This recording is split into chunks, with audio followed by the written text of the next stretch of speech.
apa kabar kalian? Saya harap teman-teman baik dan sehat selalu dan dalam perlindungan Tuhan. Di video kali ini saya tidak memberikan tutorial belajar bahasa Inggris, tetapi saya akan sharing bagaimana saya mengalami hal yang luar biasa di dalam Tuhan. Dan ini bukan hal yang baru buat saya, tapi sudah sering saya mengalami. Tetapi di video kali ini dan di perasaan hari ini, saya harus mengatakannya melalui video YouTube saya. Dan saya harap teman-teman bisa menyimak video ini sampai habis.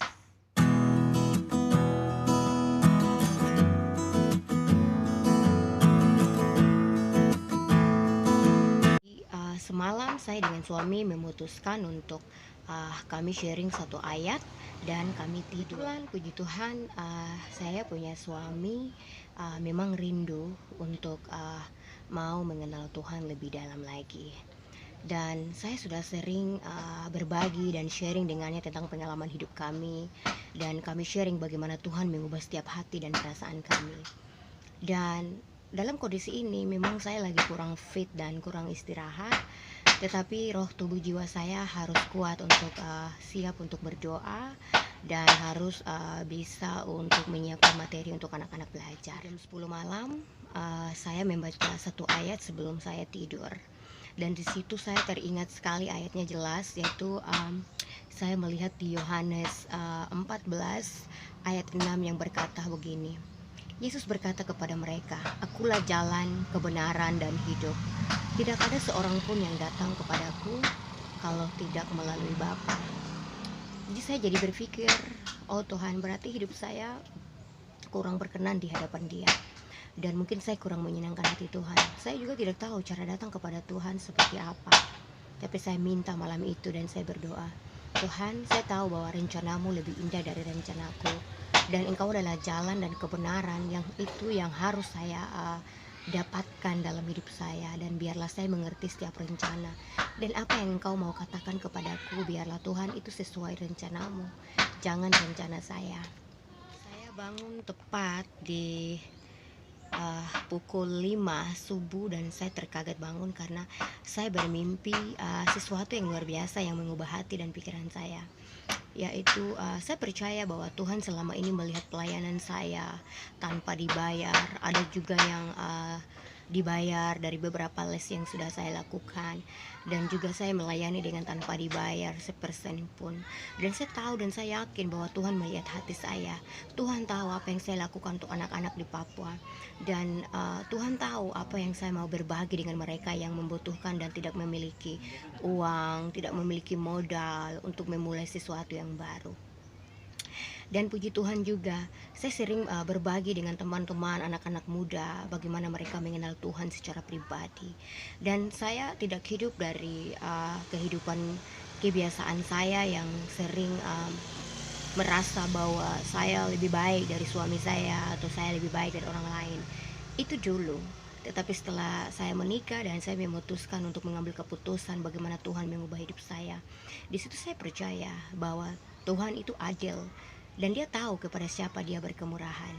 Dan kemurahan itulah yang telah saya hadapi dan ingin saya ceritakan dalam mimpi Alkitab tadi malam di Yohanes 14 ayat 6. Lalu saya tertidur. Dan di dalam mimpi itu saya tepat terbangun di pukul 5:03. Lalu saya mendapatkan sebuah penglihatan atau mimpi yang saya rasa ini penting untuk harus saya bagikan kepada teman-teman siapapun dimanapun untuk lebih berjaga-jaga. Jadi saya bermimpi ketika kita semua orang-orang percaya yang percaya kepada Tuhan, semua diberikan mahkota kehidupan. Mimpi dan saya melihat kita semua manusia antri dalam sebuah antrian yang panjang, dan di antrian itu ada saya di dalam antrian itu. Lalu saya balik dan bertanya, ada apa ini? Banyak sekali orang-orang memakai mahkota di kepala mereka, dan mereka memakai pakaian seperti seorang pengantin yang cantik, dan saya juga ada di dalam. Saya juga memakai pakaian yang putih, yang panjang, bersih, dan di kepala saya juga ada mahkota. Lalu saya berjalan dan malaikat itu memberikan sebuah catatan, dan di situ bukunya berbentuk bulat dan ada juga yang panjang. Nah, setiap dari kita akan menerima buku catatan itu, lalu mengambilnya dan masuk ke sebuah takhta, di mana takhta itu ada seorang pemimpin yang akan menghakimi semua manusia dengan adil. Lalu mereka melayani kita dan kita masuk ke dalam situ. Dan ketika saya masuk lebih jauh, saya diperhadapkan dengan bintang-bintang. Saya melihat bahwa banyak sekali sesuatu yang luar biasa, karena saya tidak melihat bumi lagi seperti ada awan, ada pohon dan lain sebagainya, tapi saya dibawa ke seperti sebuah ruang angkasa, dan di atas tidak ada bulan, tidak ada hal lain, cuma bintang sebagai cahaya yang tidak pernah padam. Lalu tiba-tiba saya melihat sosok seorang laki-laki, dia berjalan menuju saya, dan dia semakin berjalan, semakin pelan, semakin cepat, lalu dia menuju ke arah saya dan saya semakin sadar. Saya bertanya, siapakah ini yang datang menuju saya? Lalu saya melihat bahwa Tuhan sendiri menampakkan wajahnya dan dia bilang begini sama saya, aku mengasihimu. Engkau harus pergi dan katakan ini kepada mereka. Mereka harus kembali kepada jalanku. Katakanlah kepada mereka bahwa akulah Alfa dan Omega. Akulah yang dicatatkan dalam kitab Wahyu itu, bahwa akulah yang awal dan yang akhir. Aku akan datang untuk menghakimi setiap orang yang percaya dan yang tidak percaya. Dan akulah dia, hakim yang adil. Lalu saya jadi bertanya, saudara, saya berpikir, wah Tuhan, saya harus mengatakan ini seperti apa? Saya tidak tahu dari mana cara harus memulai. Dan saya coba untuk mendengar suara dari Roh Kudus. Lalu saya mendapatkan beberapa ayat yang menuntun saya pagi ini. Dan saya melihat di Yohanes 14 ayat 16 tadi berkata, Yohanes 14 ayat 6 berkata, kata Yesus kepadanya, akulah jalan dan kebenaran dan hidup. Tidak ada seorang pun yang datang kepada Bapa kalau tidak melalui aku. Artinya Tuhan sedang memberikan jalan yang benar. Kita semua yang hidup, yang percaya kepadanya, kita harus datang kepadanya dengan permohonan yang tidak putus-putus. Kita tidak boleh menganggap itu hal yang biasa. Lalu saya dibawa lagi ke sebuah ayat yang berbunyi demikian, Yohanes 14 ayat 15-16 yang berkata begini, jika kamu mengasihi aku, kamu akan menuruti segala perintahku. Aku akan meminta kepada Bapa dan ia akan memberikan kepadamu seorang penolong yang lain, supaya ia menyertai kamu selama-lamanya. Di sini berbicara tentang penolong, yaitu Roh Kudus. Dan saya terbawa dalam roh itu, dan roh itu menuntun saya untuk mengerti apa maksud dari perkataan itu. Lalu saya merasa bahwa waktu Tuhan semakin dekat, dan di akhir kata ia berkata, I am coming soon, saya segera datang. Dan ini seperti menggetarkan hati saya.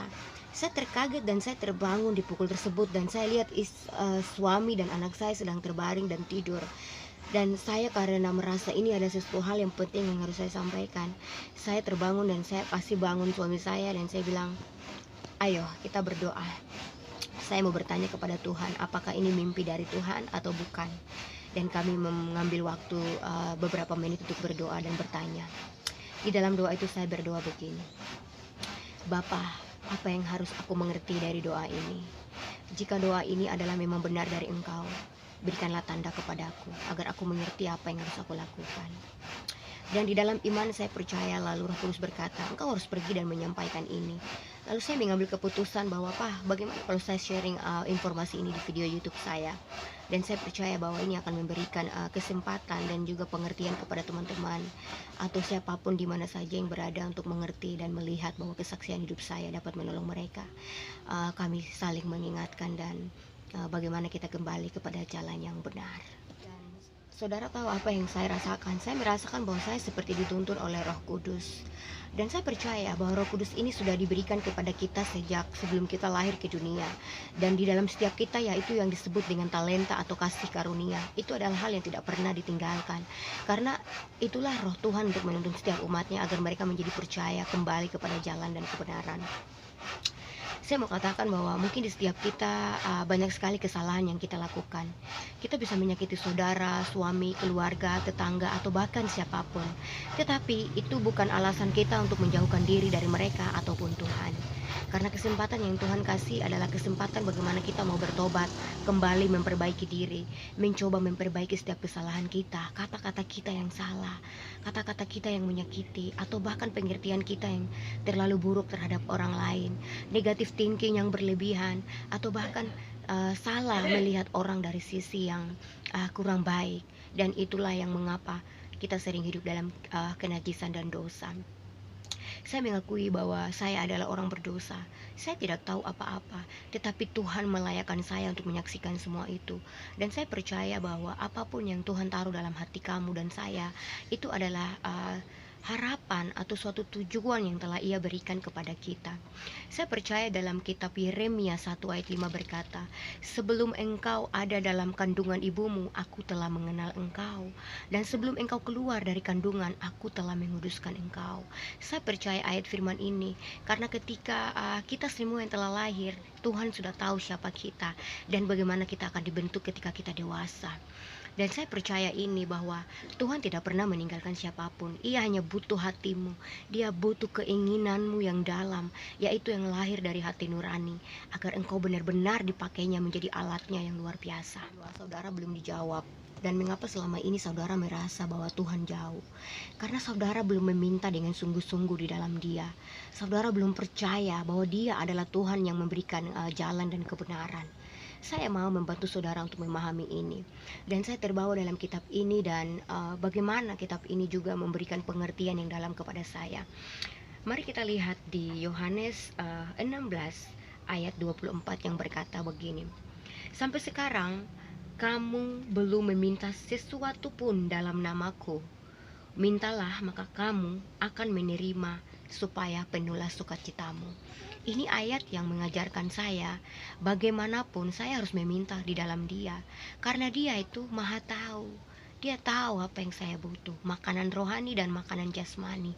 Semua Dia telah ciptakan sebelum bumi dijadikan. Dan saya percaya bahwa firman yang diperkatakannya adalah kata-kata yang luar biasa dan penuh kuasa.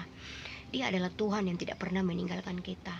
Sekalipun kita merasa kita tidak mampu, tetapi ada Dia di hadapan kita yang selalu akan memberikan kita harapan dan masa depan.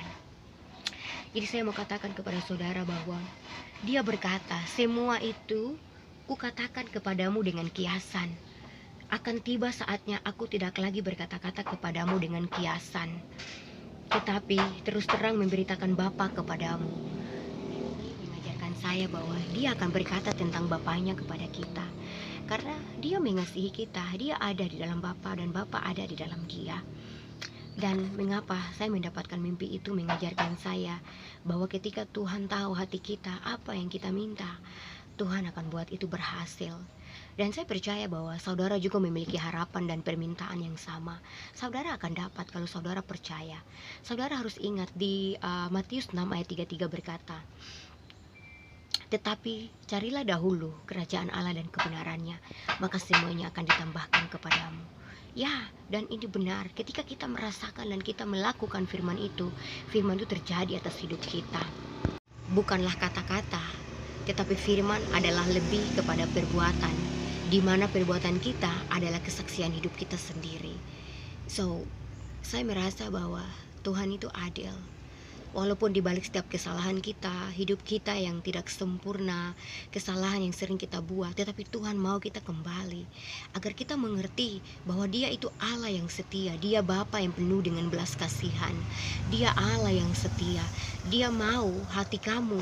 Dia tidak butuh status hidup kamu, jabatan, atau level kamu di dunia. Dia butuh level surgawi, yaitu mengasihi, penuh dengan belas kasihan, lemah lembut, mau memperbaiki diri, mau berubah, mau kembali, dan mau menjadi pemimpin yang benar. Jadi di akhir kesaksian saya ini, saya mau berkata kepada saudara bahwa jangan lagi kita menyia-nyiakan waktu. Mari kita sempatkan waktu untuk terus bertanya kepada Tuhan, apa yang Tuhan mau dalam hidup kita. Jangan kita berjalan dengan pikiran sendiri, kita akan gagal. Kita tidak akan sukses, kita tidak akan bisa. Walaupun keinginan dan harapan kita besar, tetapi tanpa Yesus sia-sia. Kita tidak akan mampu. Dan saya sudah mengalaminya dalam beberapa bulan ketika coronavirus ini terjadi, dan saya mulai melatih diri taat dan mau mendengar suara Dia. saya selalu ditegur juga sama suami, mari ayo kita berdoa. Di situ melatih diri saya bahwa selain Roh Kudus ada juga kekasih saya yang mau suami yang mau menuntun kepada berdoa dan mau taat kepada suara Tuhan.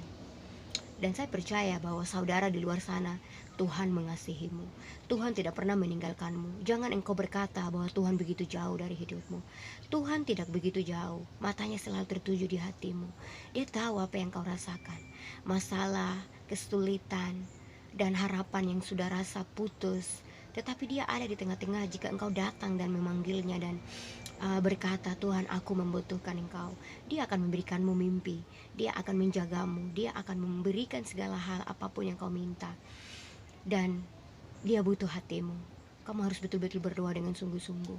Jangan anggap doa itu hanya sebagai kata-kata, tetapi imani dan mau menjadi pelaku firman. Kita terus mencari wajahnya, kita dekat kepada Tuhan. Kita mau belajar mengasihi dan penuh dengan belas kasihan. Kasihilah semua orang yang kita jumpai, tegurlah mereka dengan kasih sayang, dan ajarlah mereka tentang Injil, agar kita menjadi pelaku amanat agung dimanapun saja kita berada, baik di keluarga, di saudara, dan siapapun yang bersedia untuk mendengar kesaksian hidup kita. Dan saya percaya bahwa Tuhan tidak pernah meninggalkan saya dan saudara, karena apapun yang kita lakukan salah, tetapi disitulah hadir Tuhan untuk bukan menghukum, tetapi untuk menegur kita agar kita kembali dan taat kepada Dia. Terima kasih untuk semua yang sudah mendengar video kesaksian saya. I hope in this video can help you and we can help each other, and I believe that God loves you so much. God always there for you. Dan jangan pernah ragu akan masa depanmu, karena Tuhan selalu menyertai kita. Terima kasih sudah menonton, dan sampai jumpa di lain video jika Tuhan berkenan. Terima kasih dan thank you for watching, and God bless you.